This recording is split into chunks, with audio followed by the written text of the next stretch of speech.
All right, welcome to another edition of your number one podcast on radio on this particular day. What a weekend in European football. We saw international break. Who's in? Who's out? These and lots more ahead of your number one sports podcast, which begins in a moment.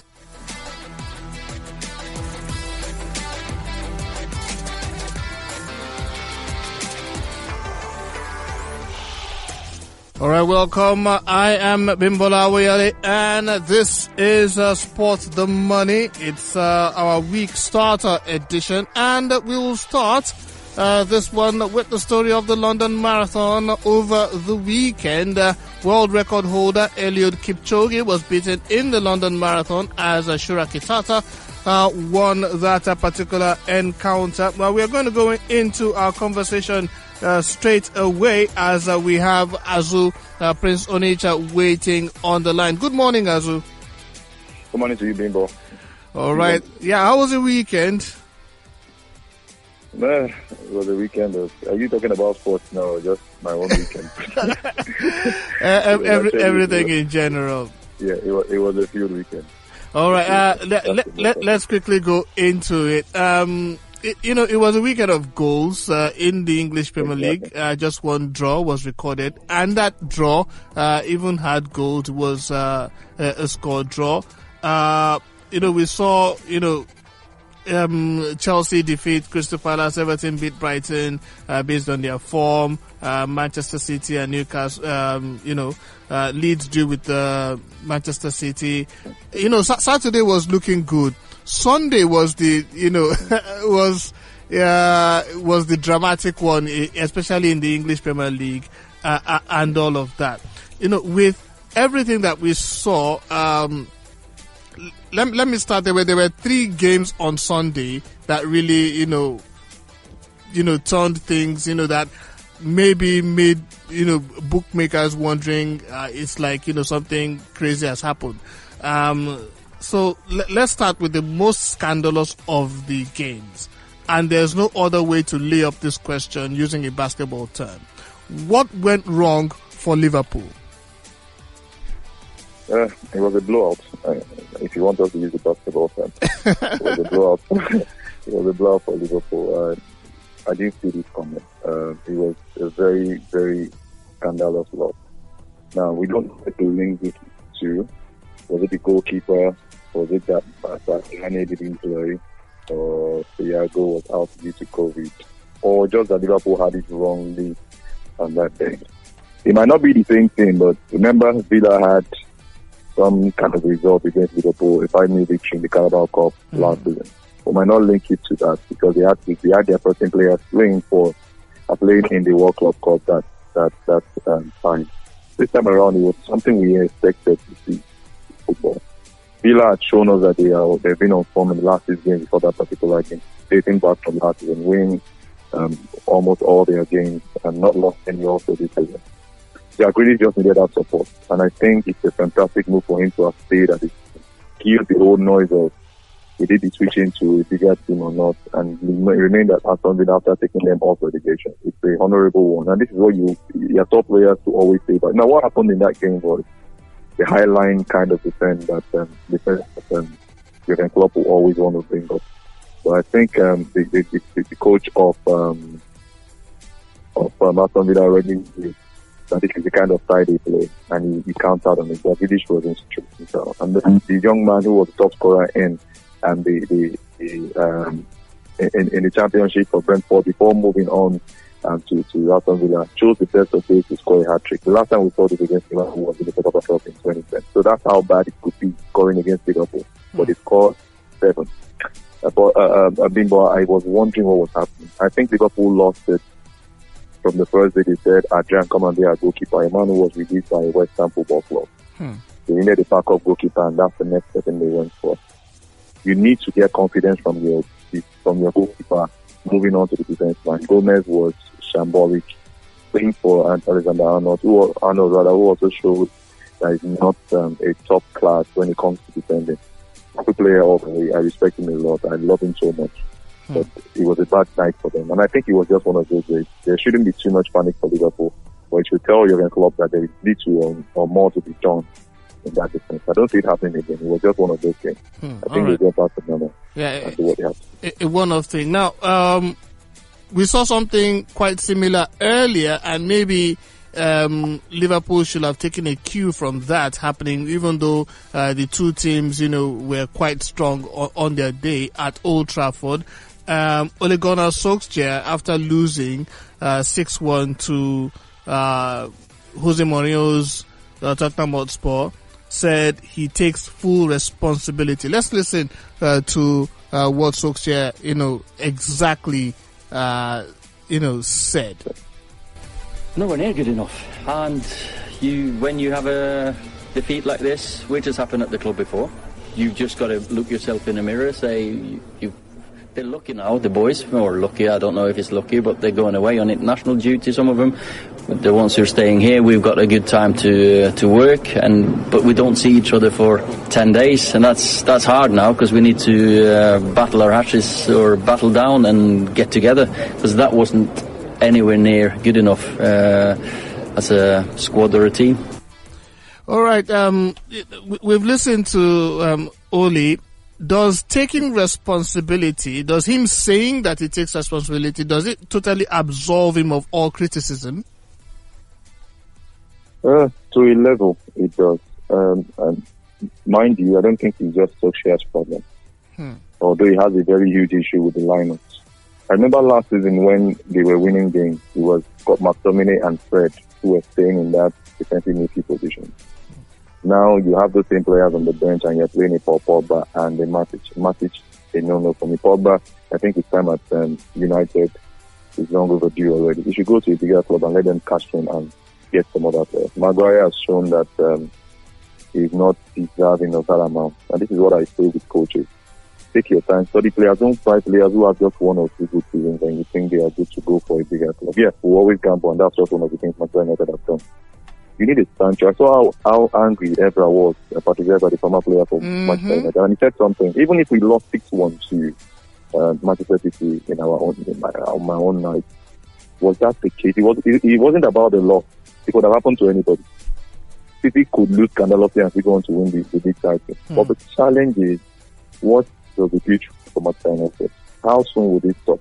You get some good players and you put them on the bench. I think the only place I would have issues with them, with Gunnar Solskjaer, is his starting lineup, his squad selection, which has been a concern for top coaches like even Pep Guardiola. Aside that, with what he has had, I think he has a modest squad from last season, and they did good for me, qualifying for the Champions League, beating things that Leicester to do it on the last day. Yesterday, it was a wrong selection. I don't have any excuse to put Van der Beek in my starting lineup. I don't have any excuse not to have Fred in that starting lineup. Why should they not start in a game of that magnitude? And they're playing against the former boss, Mourinho, who has bad blood against the club side. The red card number one was no for me. But even before the red card, Rainbow, you agree that United were already shaky. Yeah. And the it was all Tottenham, even while they were leading. Equalized, got the leading goal, and they conceded 4 goals in the first half for the first time in over 5 decades. 1957, I guess, was the last time that happened. That's how much Solskjaer has taken them back. And it was against St. Tottenham also.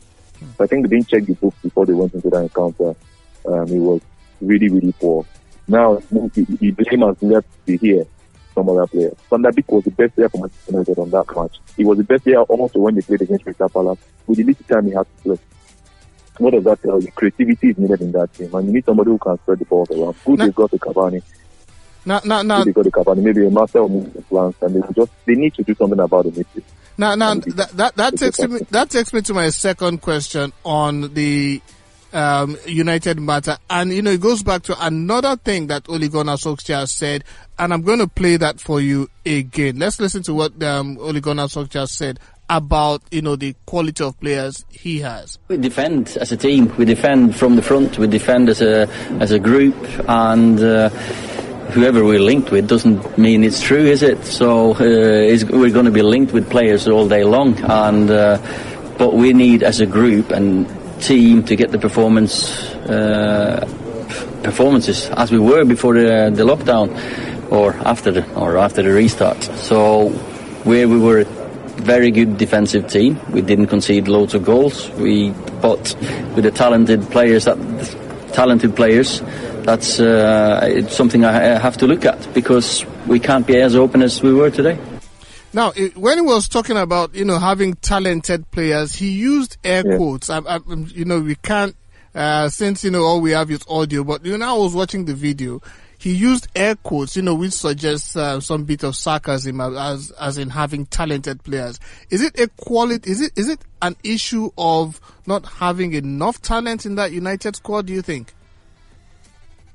It is an issue of not having enough enterprising players in that team. Now, if Manchester United with the squad, they should finish top 4. That's what is expected of them. But winning titles, no. And even top 4 at this point, with the likes of Everton looking like a quality team, then it's a problem for Manchester United already. So talented players, he has a point, but I would say enterprising players. Are these guys ready for business? Is Pogba ready for business? But Pogba loses the ball more than any other player in the top league in England. He loses the ball so many times unnecessarily. Balls that you should release and move forward. Pogba is not enterprising as far as I'm concerned. He wants to play to the gallery, and you don't need such players in a team that wants to of Manchester United's caliber. But look at how soon it took Ferguson to take Manchester United past Liverpool as the highest winners of the Premier. In his almost 30 years at the club, he was able to win nothing less than 14 titles. That's how much Ferguson dominated England. Then you now have players like Pogba. That means it was a clear sign that Ferguson knew what he was doing when he sold that young man out. You have to be enterprising in that team. You need to be a leader, and if you're not, then you have to stay out or sit on the bench. They've got talent, but they've not got enterprising players when needed. Players who are ready to put their heads down. Look at Salah and Mane. See, after these guys through the Africa, he's giving Liverpool everything in the space of 3 years. That's what Jurgen Klopp wants, and he's put it in there. Solskjaer also doesn't have that character. But do the players have the character before they even came to the club? Some of them who are in the club, do they mind, or they just want to, we are happy we're playing for Manchester United? Is that all we need at this point? Even at Old Trafford, with that magnitude, is really, really bad. And I think Edu also has a huge role to play. You cannot be pricing good players for less time. Football has changed. You have to move in that direction, unless you want to start building players from your team and enjoy it till the time it comes. And don't tell the fans this is what we are doing, so the coaches can be generated. You can't tell me that Saha, Mourinho, the man who took over from Ferguson, David Moyes, and now Solskjaer don't know anything about the club. Something is wrong somewhere, and they have to be sorted out from the club. All right, let's look at another thing, over this weekend, and it's really dating back to the start of this season. Now, across the big leagues in Europe, we are seeing big results, upsets, and high-scoring games. Could this be a function of not having crowds at the stadium, especially when it comes to, the support from the proverbial 12th man, which is the fans? Yeah, a huge one, I tell you. A huge one. You cannot tell me that Liverpool are not suffering from having their fans at the stadium. Yes, they have been winning games, but I know what the Cops can do. Let me take you back to the Champions League match between Manchester City and Liverpool and Manchester City 2 seasons ago. They had already demoralized the City players before coming into the stadium, and look at the result of that encounter. It was a whitewash. So that's what fans can do for you. When you play at home, there's this confidence. Now it's like everybody's playing on a neutral ground. Yeah. The fans are playing a huge role in Australia, and you cannot take that away. The only things that are doing well now are those who have some spectacular tactical managers, one, and number two, those who just have people riding in for them. Ask City this question, they will tell you. They are suffering hugely from not having fans in their stadium. And it could also be to your negativity. Fans can be to your negativity when you're not getting the best of results, but at least they give you that confidence when needed. Arsenal are not really bothered because their fans at some point in time were almost against them. Yeah. And they are still getting it. They are grinding out results because at least they need some breath of fresh air till the time when they take that huge form and the fans can now come back. Some of them are praying for it to come back. Some of them are praying for them not to come back. It depends on how you use your trust now. All right, fantastic. Unfortunately, we have to end it here, but not before, I ask your opinion going into the international break. What are you, anticipating will happen during the international break? Especially when you consider that teams or clubs, when they go in, after the break, sometimes they don't have the same momentum they had starting the season? No, let me just limit it to Nigeria. So we can have a lot of it. Okay, but before then, it's a huge one. It's going to be some rest for some clubs, but some clubs don't want it to come alive. Clubs like Tottenham need this season to continue like this. Clubs like Everton need it to continue like this because they are on the form. They don't know what's going to happen to the players who are going to be released for the national team. Injuries will creep in for 1 or 2 players, which is certain it's not like it's a cause. And that's where some of these coaches have a challenge. Now for Nigeria, the same thing I'm just talking about. Some of them have had injuries before the game. But Osimhen is not going to be allowed because they are quarantined. Maybe with one of the players who've lost. These are 2 of the best Nigerian players currently, the Super League players at this point in time. Who is replacing Osimhen? Paul Onwachi. For me, not the kind of striker we should have as a backup for Osimhen. So he's got about 6 goals already this season, but there is something about presence in that team that, once this one is in front of goal, he doesn't. I can't vouch for Onwachi. He's fantastic player, also injury prone, replacing a return in the team. It's going to be a good one to see at least our national team plays. And against 2 top sides from Africa, Algeria and Tunisia. I can't wait to see those games, and I hope the top players also from the opponents to come, and that's going to show the test of time. But returning to club football, it's going to be a huge challenge. Because injuries will creep in, and that will show the true strength of the team, whether it's just a fluke run of form or things, or this is what they've actually prepared for before the season starts. Fantastic. Thank you so much for being a part of our show once again, Azu. Always a pleasure. All right. So just a quick run through some other stories over the weekend. We saw in boxing that Joshua Buatsi endured a swollen eye and an early scare before stopping Marko Calic in the 7th round of a brutal light heavyweight battle.